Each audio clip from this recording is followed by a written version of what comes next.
Bismillahirrahmanirrahim. Assalamualaikum warahmatullahi wabarakatuh. Walhamdulillahi hamdan katsiran thayyiban mubarakan fih kama yuhibbu rabbuna wa yarda. Asyhadu an la ilaha illallah wahdahu la syarikalah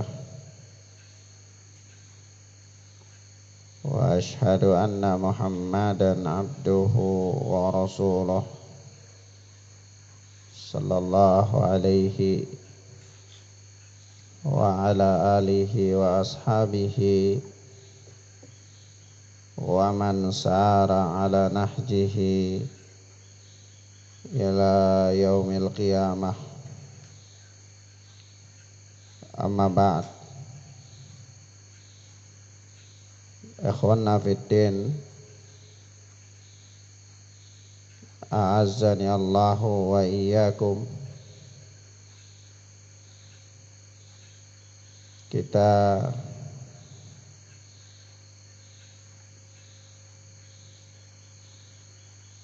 lanjutkan pelajaran kita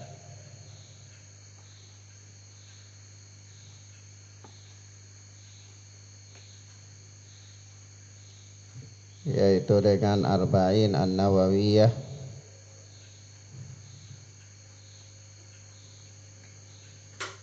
Kita masuk pada hadis yang ke-Al-Khamis wal Ishrun,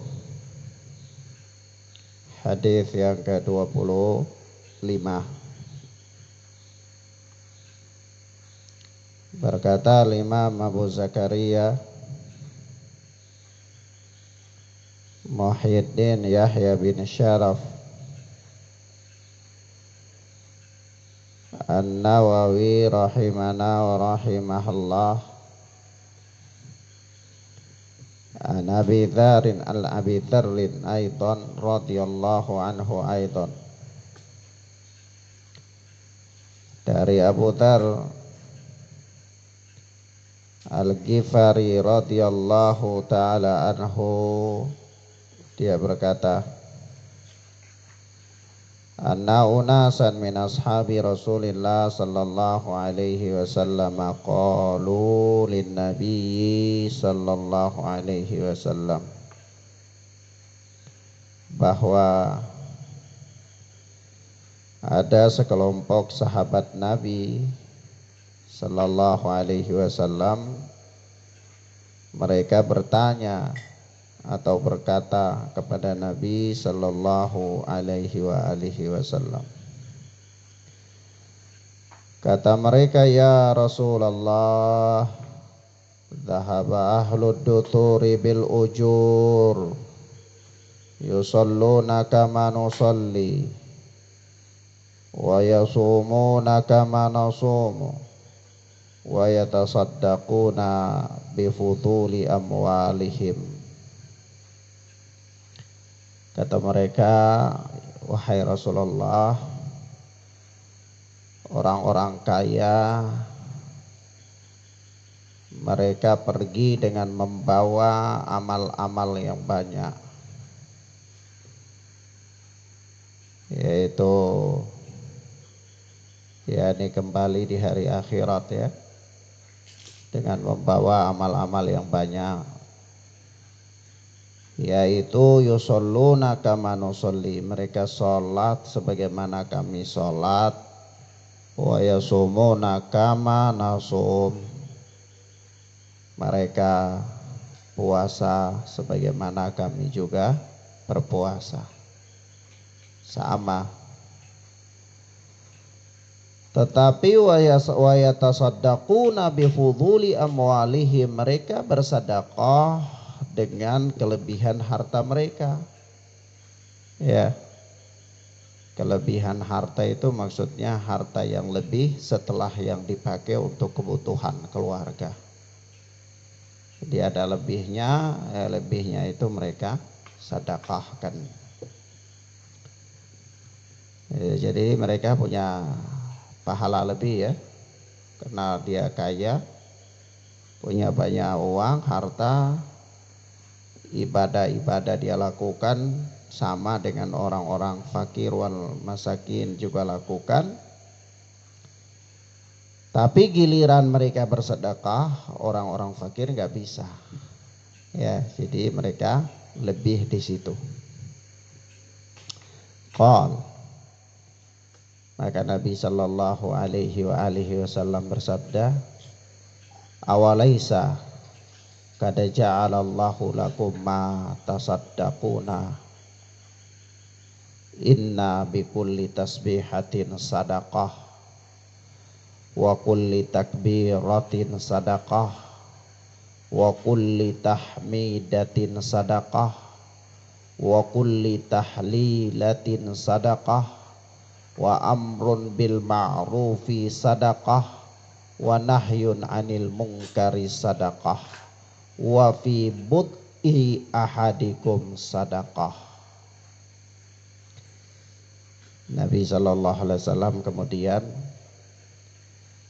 memberikan arahan, memberikan pengertian kepada para sahabat bahwa bukankah Allah Subhanahu wa taala telah menjadikan buat kalian sesuatu yang bisa kalian bersedekah dengannya. Awalaisa qad ja'alallahu lakum ma tasaddaquna, bukankah Allah telah menjadikan kepada kalian sesuatu yang kalian bisa bersedekah dengannya. Kalau orang-orang kaya mereka sedekah dengan kelebihan harta mereka, maka hakikatnya kalian juga itu bisa bersedekah dengan sesuatu yang Allah Subhanahu wa taala berikan kepada kalian. Yaitu kata Nabi, inna bikulli tasbihatin sadaqah. Sesungguhnya pada setiap tasbih itu sedekah. Ucapan subhanallah, subhanallah, subhanallah itu sedekah. Wa kulli takbiratin sadaqah, dan setiap takbir itu sedekah. Allahu akbar, Allahu akbar, Allahu akbar. Nah, itu samping pahala ya dia juga bernilai sedekah. Kemudian kata Nabi, wa kulli tahmidatin sadaqah, dan setiap tahmid itu sedekah. Tahmid itu ucapan alhamdulillah, alhamdulillah, alhamdulillah, ya, sedekah. Wa kulli tahlilatin sadaqah, dan setiap tahlil adalah sedekah. La ilaha illallah, la ilaha illallah, itu bernilai sedekah, ya. Wa amrun bil ma'rufi sadaqah wa nahyun 'anil munkari sadaqah. Begitu pula perintah kepada yang ma'ruf sedekah, dan melarang dari yang mungkar juga adalah sedekah. Nahyun an mungkarin sedekah, melarang dari yang mungkar juga adalah sedekah. Wa fi bud'i ahadikum sedekah, dan pada setiap di wa fi bud'i ahadikum, dan pada setiap kali seseorang dari kalian meletakkan syahwatnya ya di wa fi bud'i ahadikum, dan di dalam kemaluan salah seorang dari kalian itu sadaqah adalah sadaqah. Maksudnya setiap kali seorang dia meletakkan syahwatnya di tempat yang halal itu sedekah pada istrinya atau budaknya itu sedekah, ya. Qalu ya Rasulullah ayati ahaduna syahwatahu wa yakunu lahu fiha ajrun. Ketika para sahabat mendengar pada kemaluan salah seorang dari kalian itu ada sedekah, ya, maka sahabat bertanya, wahai Rasulullah, apakah salah seorang dari kalian, dari kami, ya meletakkan syahwatnya itu juga terhitung sebagai sedekah? Jadi apabila salah seorang dia menyalurkan syahwatnya itu di tempat yang halal, apakah dengan itu dia mendapatkan pahala? Wa yakunu lahu fiha ajrun, apakah dengan itu dia mendapatkan pahala? Qal, maka Nabi sallallahu alaihi wa alihi wasallam bersabda, ara'aitum law wada'aha fi haramin akana alaihi fiha wizrun. Apa pendapat kalian kalau dia meletakkannya di tempat yang haram, apakah dia berdosa karena itu? Jadi karena dia letakkan syahwatnya di tempat yang haram itu dia berdosa. Fakadzalika idza wada'aha fil halali kana lahu ajrun. Demikianlah apabila dia meletakkannya pada tempat yang halal, maka baginya pahala, ya. Nah, kata Imam Nawawi, rawahu Muslim.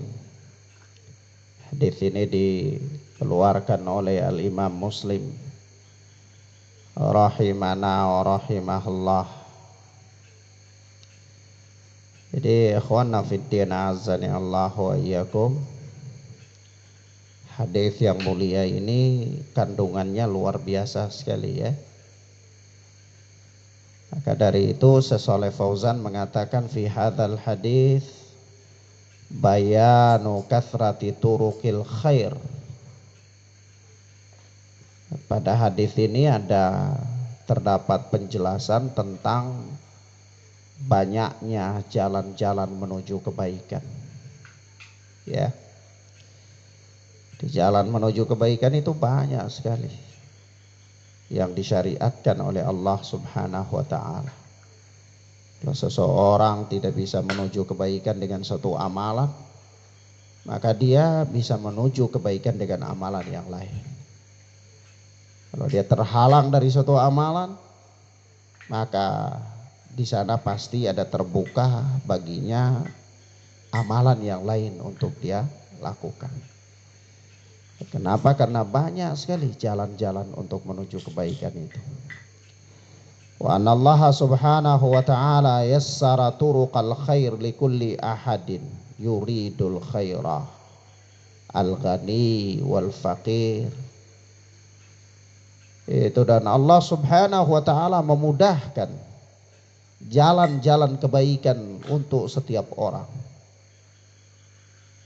yang menginginkan kebaikan. Siapapun yang dia menginginkan kebaikan, al-ghani wal faqir, baik orang kaya maupun orang miskin, Kalau dia menginginkan kebaikan, maka pasti di sana ada jalan-jalan kebaikan bagi dirinya, yang mudah bagi dia untuk melakukannya. Ala kulli hal, singkatnya Allah Subhanahu wa ta'ala memudahkan jalan-jalan untuk menuju kebaikan bagi orang-orang yang menginginkan kebaikan, sesuai dengan tingkatan mereka masing-masing. Jadi jangan menyangka bahwa orang miskin lalu dia tidak bisa beramal. Ada amalan yang mungkin nilainya bisa sama dengan amalan yang hanya khusus dilakukan oleh orang kaya. Misalnya nih, orang kaya beramal dengan sedekah, kelebihan harta. Tentu orang miskin tidak bisa karena tidak punya harta.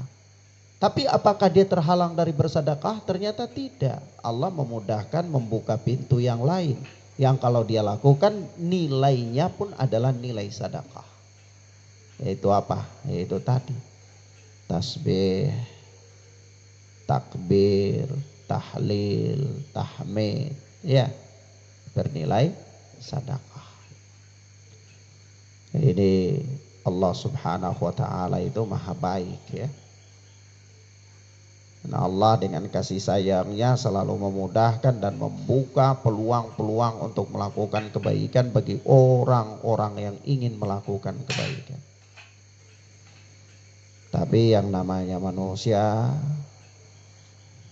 dia lalai dari memanfaatkan kesempatan-kesempatan tersebut, ya, dalam ketaatan kepada Allah Subhanahu wa ta'ala. Sebenarnya manusia itu tidak ada alasan bagi dia untuk mengatakan, oh saya tidak bisa melakukan kebaikan. Kenapa? Karena tidak ada satu manusia dengan tingkatan keadaannya bagaimanapun, melainkan pasti ada jalan baginya untuk melakukan kebaikan.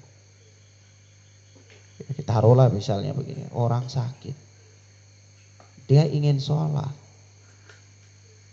tapi dia tidak bisa berdiri. Sementara berdiri bagi sholat wajib itu apa? Rukun. Lalu apakah dia tidak bisa sholat? Tidak. Dia masih bisa sholat. Dengan cara apa? Ya duduk. Ya. Jadi tingkatan seseorang itu bagaimanapun keadaannya, Allah selalu memberikan kemudahan bagi dia untuk menuju kepada kebaikan. Lalu kalau dikatakan kenapa? Kalau begitu kenapa manusia itu banyak di antara mereka yang tidak melakukan kebaikan? Yaitu tadi, karena mereka tidak menginginkan untuk melakukan kebaikan itu. Ada juga yang menginginkan kebaikan tetapi mereka berjalan pada jalan yang salah. Sebagaimana perkataan Ibnu Mas'ud, kam min muridin lil khair la yusibalah. Berapa banyak orang yang menginginkan kebaikan tapi mereka tidak mendapatkannya. Kenapa? Ya karena dia berjalan pada jalan yang salah. Seandainya dia berjalan pada jalan yang benar, niscaya pasti dia akan mendapatkan kebaikan. Ya. Nah. Kemudian di dalam hadis yang mulia ini kita tangkap, dapat kita pahami dengan jelas, ya, bahwa pada umumnya para sahabat itu adalah orang-orang yang mempunyai giroh dan semangat akan kebaikan-kebaikan. Tinggi sekali semangat mereka untuk itu. Sudah berulang kali kita jelaskan, ya, kalau sampai-sampai mereka datang kepada Rasulullah itu bertanya tentang amalan-amalan saya, tentang amalan-amalan kebaikan, tentang surga, bagaimana bisa masuk surga, bagaimana bisa, ya. Oh, orang ini amalannya lebih, bagaimana kita ini tertinggal ya Rasulullah? Adakah jalan supaya kita juga sama atau kita lebih, ya? Kenapa? Karena ini memang motivasi mereka adalah motivasi untuk kebaikan. Jadi ambisi mereka terhadap kebaikan itu besar sekali. Sehingga kita dapati dalam perjalanan hidup mereka adalah potret-potret kehidupan manusia-manusia yang kehidupan mereka itu diisi dengan ambisi-ambisi akhirat. Ya. ambisi untuk mendapatkan kebahagiaan akhirat. Ini sangat jauh berbeda, berbanding terbalik dengan orang-orang yang dunia di mata mereka terlalu begitu besar dan terlalu mempesona. Karena ketika dunia di mata seseorang terlalu besar dan terlalu mempesona, maka motivasi kehidupannya adalah dunia, dunia, dan dunia. Andai pun dia ketemu sama seseorang, pasti yang dibicarakan adalah dunia. Andai pun dia diberikan kesempatan untuk meminta, maka dia pun akan meminta tentang dunia. Ya, bila mana dia juga mempunyai kesempatan untuk bertanya, maka pasti dia bertanya tentang kehidupan dunia. Jika dia minta solusi, maka pasti juga dia minta solusi tentang kehidupan dunia. Kenapa? Ya karena itu tadi, ambisinya adalah ambisi tentang dunia.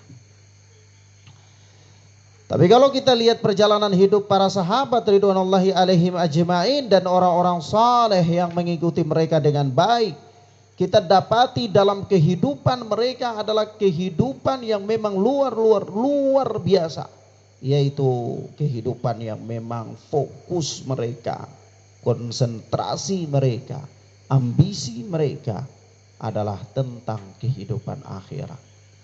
Sehingga kalau kita lihat mereka dalam pertanyaan-pertanyaan mereka, baik kepada orang-orang alim atau kepada para sahabat, atau para sahabat yang bertanya kepada Rasulullah, ya pasti seputar amalan.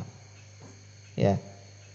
Dan kalau andai mereka diberikan kesempatan untuk meminta, maka yang mereka minta adalah surga, kebahagiaan akhirat, ya, bersama dengan Rasulullah di jannah, dan seterusnya.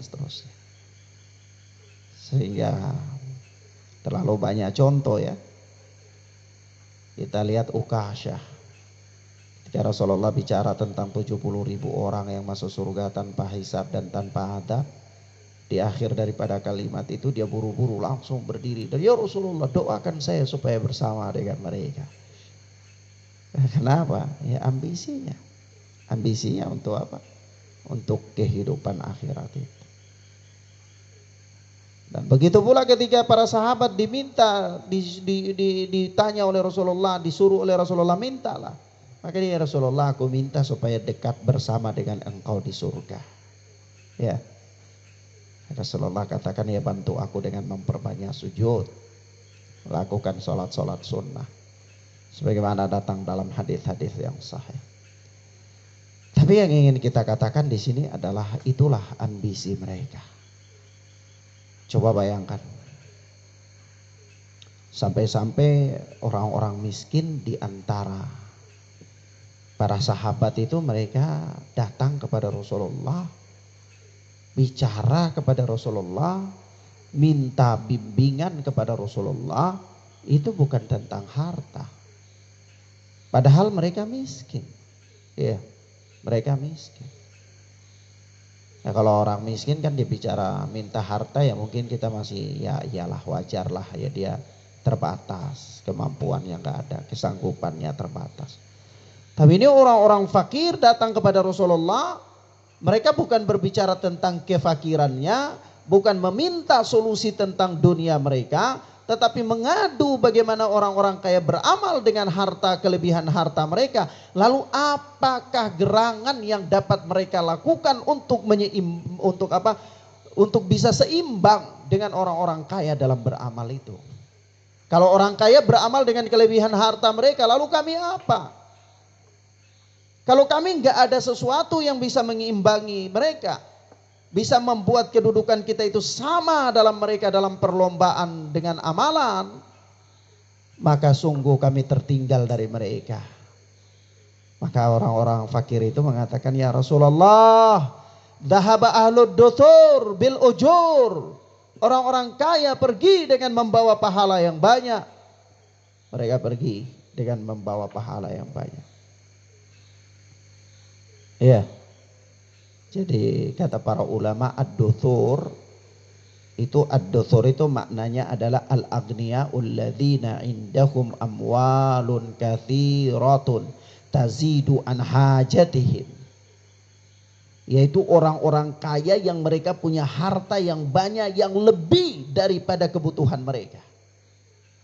Mereka punya kebutuhan banyak, tapi harta mereka lebih dari kebutuhan mereka. Ini dusur. Ya, dusur. Mereka pergi ya Rasulullah. Kenapa bisa begitu? Ya ini alasannya. Yusalluna kama nusalli. Mereka sholat sebagaimana kami sholat. Wa yasumuna kama nasu. Mereka juga puasa sebagaimana kami puasa. Lalu apa gerangan yang bisa membuat kami itu sama dengan mereka? Artinya ini apa?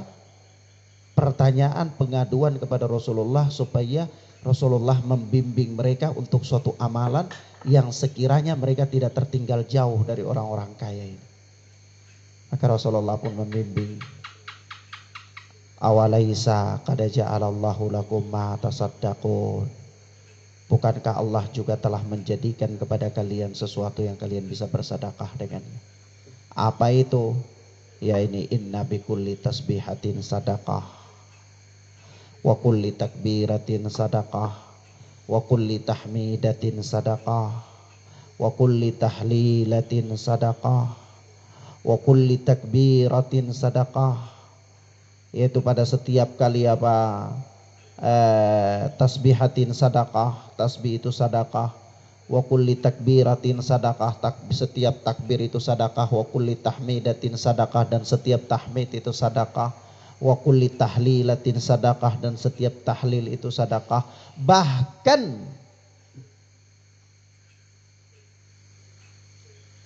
amrun bil ma'rufi sadaqah, perintah kepada kebaikan itu juga sadaqah.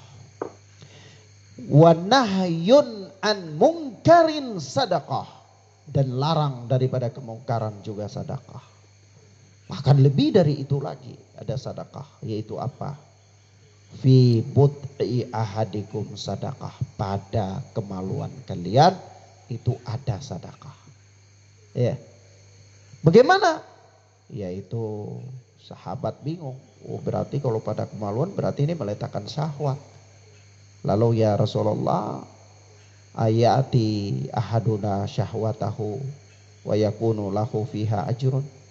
Apakah salah seorang dari kami mendatangi syahwatnya, ini meletakkan syahwatnya pada tempat yang halal, menjadi pahala bagi dia dalam perkara tersebut?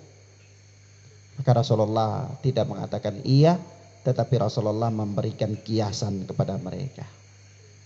Ya, apa kata Rasulullah? Ara'aitum law wada'aha fi haramin akana alaihi fiha wizrun. Bagaimana pendapat kalian kalau seandainya dia meletakkannya pada yang haram? Apakah padanya dengan perbuatan itu ada dosa? Tentunya jawabannya pasti dosa, ya. Maka kata Rasulullah, wa kafa kadzalika idza wada'aha fil halal kana lahu ajrun. Demikianlah apabila dia meletakkannya pada tempat yang halal, maka yang demikian itu baginya ada pahala, ya. Nah, kemudian yang berikutnya dari hadis ini kita dapatkan suatu pelajaran penting bahwa Rasulullah Sallallahu Alaihi Wasallam mengajarkan kepada para sahabat atau kepada orang-orang miskin itu sedekah. Dan sedekah bagi orang miskin itu Rasulullah membimbing mereka terbagi menjadi dua. Sedekah bagi orang miskin itu terbagi menjadi dua. Ada sedekah yang bersifat pribadi, yang manfaatnya kembali kepada diri pribadi mereka, dan ada sedekah yang manfaatnya dirasakan oleh orang lain. Ya, kalau orang-orang kaya yang dia bersedekah dengan hartanya, yaitu satu aja dirasakan oleh orang lain. Soal pahala ya tetap pahala dia dapat, tapi manfaat sedekahnya itu dirasakan oleh orang lain. Tapi Rasulullah membimbing orang miskin dengan sedekah mereka. Itu ada dua jenis sedekah. Sedekah yang pengaruhnya bersifat pribadi kepada mereka, manfaatnya bersifat pribadi, ada sedekah yang manfaatnya dirasakan oleh orang lain. Yaitu apa? Ya sedekah berupa tasbih, takbir, tahlil, tahmid, tahlil. Nah, itu sedekah-sedekah yang bersifat pribadi. Ya, yang bersifat apa? Pribadi. Jadi manfaatnya dirasakan oleh mereka sendiri. Ya, subhanallah. Allahu akbar. Ya, alhamdulillah. La ilaha illallah. Ya, manfaatnya untuk diri mereka sendiri. Yang kedua, sedekah yang manfaatnya dirasakan oleh orang lain. Yaitu apa? Al-amru bil ma'ruf, memerintahkan kepada yang ma'ruf. An-nahyu an mungkarin, melarang daripada yang mungkar. Dan apa? Menggauli istri, jima, dirasakan oleh orang lain. Ya, dirasakan oleh istri, ya, dan seterusnya. Nah, luar biasa bimbingan Rasulullah sallallahu alaihi wa alihi wasallam. Ikhwanna fid din azani Allah wa iyyakum. Kemudian dalam hadis yang mulia ini ada beberapa catatan penting. Yang pertama bahwa sedekah itu tidak terbatas pada harta saja. Sedekah tidak terbatas pada harta saja. Meskipun pada asalnya sedekah itu ya berkaitan dengan harta. Kalau orang bilang sedekah yaitu asalnya berkaitan dengan harta. Ya. Namun pada praktiknya ya sedekah itu tidak terbatas pada harta saja. Pada tasbih juga sedekah dan seterusnya.